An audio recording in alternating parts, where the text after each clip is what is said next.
بسم اللہ الرحمن الرحیم نحمدہ ونصلی علی رسولہ الکریم اما بعد۔ واجب الاحترام بزرگوں اور دینی بھائیوں، یہ محرم الحرام کا مہینہ ہے اور عربی سال کا یہ پہلا مہینہ ہے۔ اس مہینے کے تعلق سے چند باتیں پہلے بھی آپ حضرات کے سامنے رکھی گئی۔ بہرحال آج جو باتیں مجھے آپ کے سامنے رکھنی ہے وہ یہ ہے، دنیا کے اندر مختلف مذاہب کے لوگ آباد ہیں، پھر ایک ایک مذہب کے اندر بہت سارے فرقے ہیں۔ ماہرین کے مطابق تقریباً 65 مذاہب کے لوگ دنیا کے اندر آباد ہیں، پھر ان کے اندر ایک ایک مذہب کے اندر سینکڑوں کتنے فرقے جماعتیں۔ بدقسمتی سے ان میں ایک ایسا طبقہ بھی پیدا ہوا جنہوں نے صحابہ اکرام کی شان میں گستاخی کرنا اپنے لیے سب کچھ سمجھا، یعنی ان کے عقیدے کے مطابق، ان کے اپنے دعوے کے مطابق صحابہ کو گالی دینا، صحابہ کو برا بھلا کہنا، صحابہ کی شان میں گستاخی کرنا، یہ ثواب کا کام ہے۔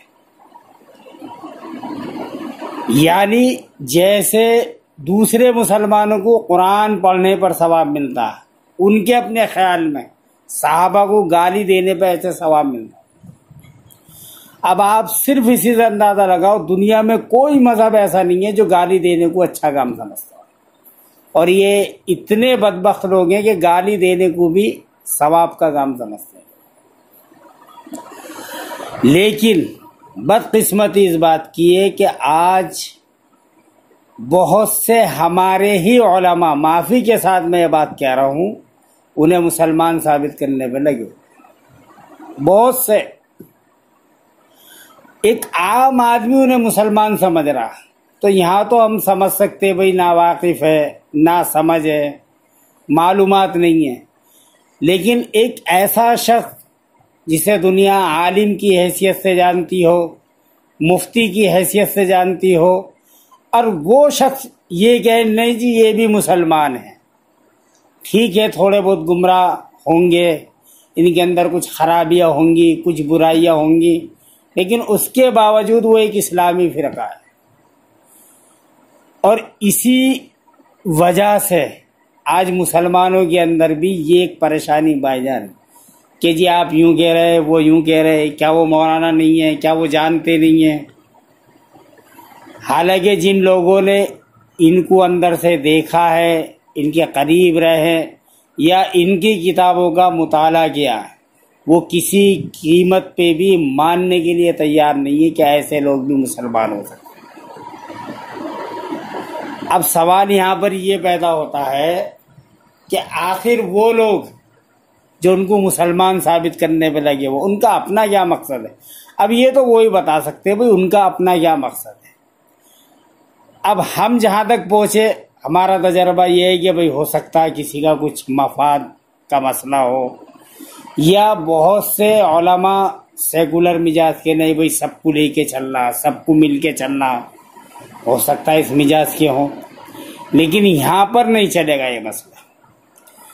ٹھیک ہے اس کے علاوہ دوسرے اسلامی فرقے ہیں، مسلمان ہیں، ان میں کچھ مسائل کو لے کے اختلاف ہیں، وہاں تو چل سکتا ہے، لیکن جب مسئلہ ایمان اور کفر کا آ جائے گا، پھر یہاں یہ اختلاف کا مسئلہ نہیں ہے، پھر جدا ہو جانا ہے۔ خاص طور سے حضور اکرم صلی اللہ تعالی علیہ وسلم کے بعد کسی کے نبی ہونے کا عقیدہ رکھے یا نئی شریعت کا عقیدہ رکھے، اور دوسرے نمبر پہ جو صحابہ اکرام کے دشمن ہو، ان سے تو کسی بھی حال میں تعلق رکھنا ہی نہیں، کسی بھی قیمت پہ۔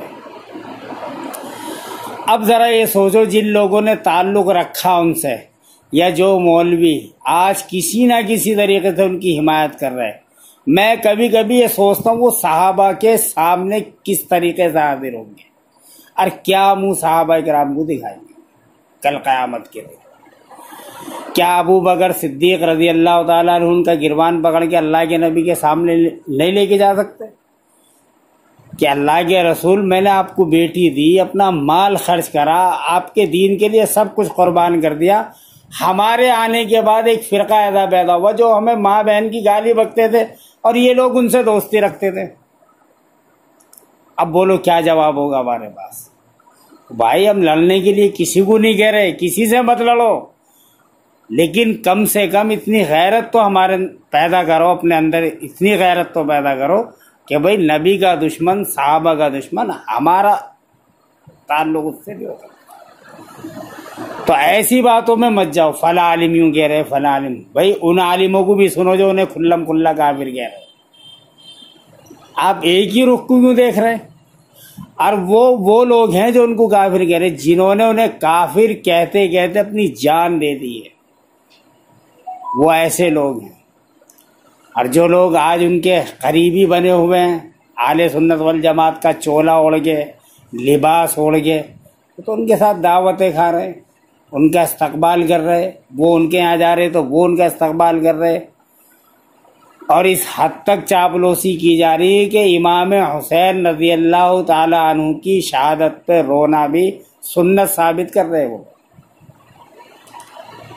بڑے مبلغ، بڑے عالم، دنیا کے اندر نام، سب کچھ، اور وہ کہہ رہے کہ ہاں امام حسین پہ رونا بھی سنت ہے 10 محرم، اللہ کے نبی سے ثابت کر رہے۔ امام حسین شہید ہوئے سن 62 ہجری میں یا 63 ہجری میں، تو یہاں تک چاپلوسی کا عالم ہے۔ اب بعض لوگ بولتے جی ان سے دین کو بہت فائدہ ہوا، بہت سے لوگوں کی اصلاح ہوئی ہے۔ بھائی یہ سب بیکار کی باتیں ہیں، اگر کسی سے دین کا فائدہ ہوا تو آج وہ خود اپنا بیڑا گرک کر بیٹھے۔ ابھی تھوڑی دیر پہلے آپ کے سامنے یہ بات ہو رہی تھی کہ دیکھو اگر کسی شخص کو یہ بتایا جاوے کہ جب آدمی حج کو جاتا نا تو وہ ایسے ہو جاتا جیسے ماں کے پیٹ سے آج ہی پیدا ہو گیا ہو، اس کا مطلب یہ نہیں اب ہمیشہ ایسے ہی رہے گا، حج پہ سے آنے کے بعد جو گناہ ہوں گے اب الگ اس کے نامہ اعمال میں لکھے جائیں گے۔ تو ایک آدمی دین کی خوب محنت کر رہا، ہزاروں لاکھوں لوگ اس کے کہنے سننے سے آ گئے دین کی طرف، اصلاح ہو گئی، یہ اچھی بات ہے یہاں تک، لیکن اس کے بعد یہ غلط کام کرنے لگ جا، اس کی اجازت نہیں ہے۔ یہ فضیلت صرف بدری صحابہ کو حاصل ہے، جو جنگ بدر میں شریک ہوئے ان کے لیے یہ اعلان ہے، ان کے اگلے پچھلے تمام گناہ معاف ہیں، باقی ان کے علاوہ کسی کے لیے فضیلت حاصل نہیں ہے، چاہے کسی کے ہاتھ میں 1000 غیر مسلم مسلمان ہوئے ہوں، چاہے کسی کے ہاتھ میں لاکھوں لوگوں کی اصلاح، اس وقت تک اچھا کام ہے، وہ دین کا کام ہے، لیکن اس کے بعد اگر وہ غلط کام کرے گا تو وہ غلط ہی ہے۔ اب ہمارے بہت سے مولوی، بھائی ذرا شدت سے بچو، شدت سے کام نہ لو، ماحول خراب ہے، یہ وہ دنیا بھر کی بات ہے۔ اچھا بھائی اس میں کیا، وہ خوب شدت اختیار کر رہے، صحابہ کو گالی دینے میں، صحابہ کے خلاف مغلظات بکنے میں، سب ہمیں تعلیم دی جا رہی ہے ماڈل خیال کی، مل جل کے رہنے کی۔ ان کو نہیں کہا جا رہا کہ بھائی دل آزاری ہو رہی ہے آپ ایسا کام نہ کریں۔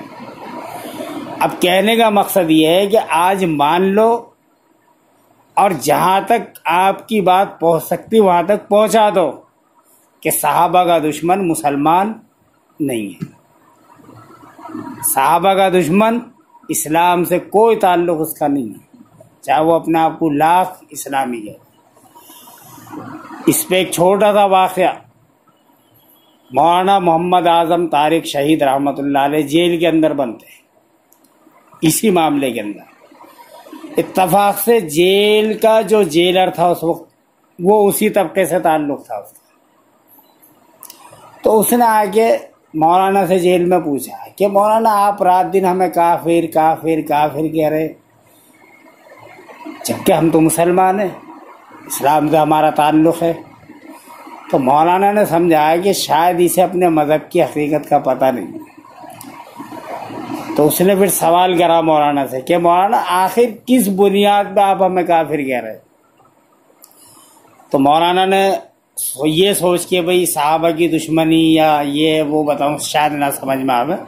مولانا نے کہا بھئی اصل مسئلہ یہ ہے کہ آپ لوگ قرآن کے منکر ہیں، قرآن کو نہیں مانتے.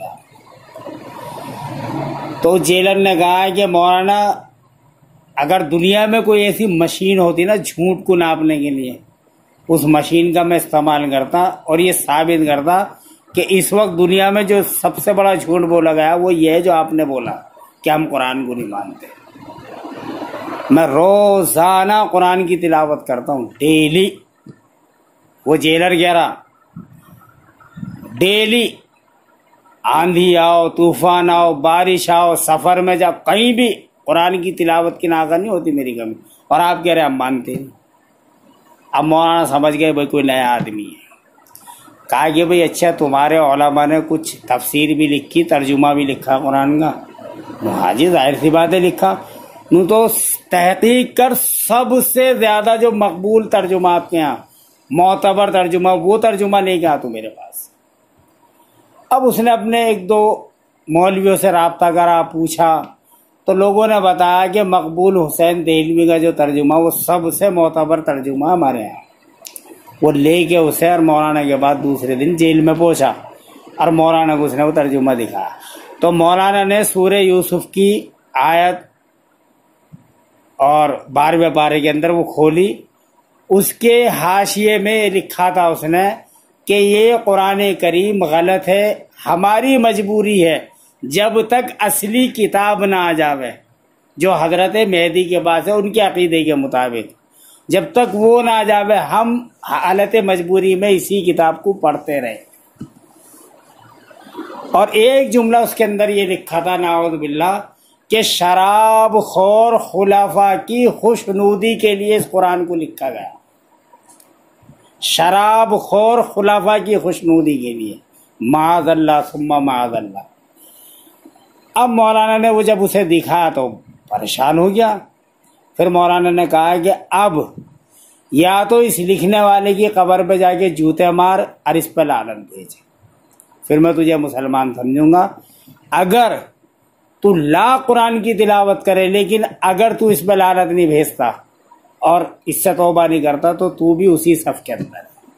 تو دیکھو بتانا مقصد یہ تھا اس واقعے کو. بہت سارے ان کے لوگ واقف ہی نہیں ہیں اپنی کتابوں سے، وہ اپنے آپ کو اچھا سمجھ رہے.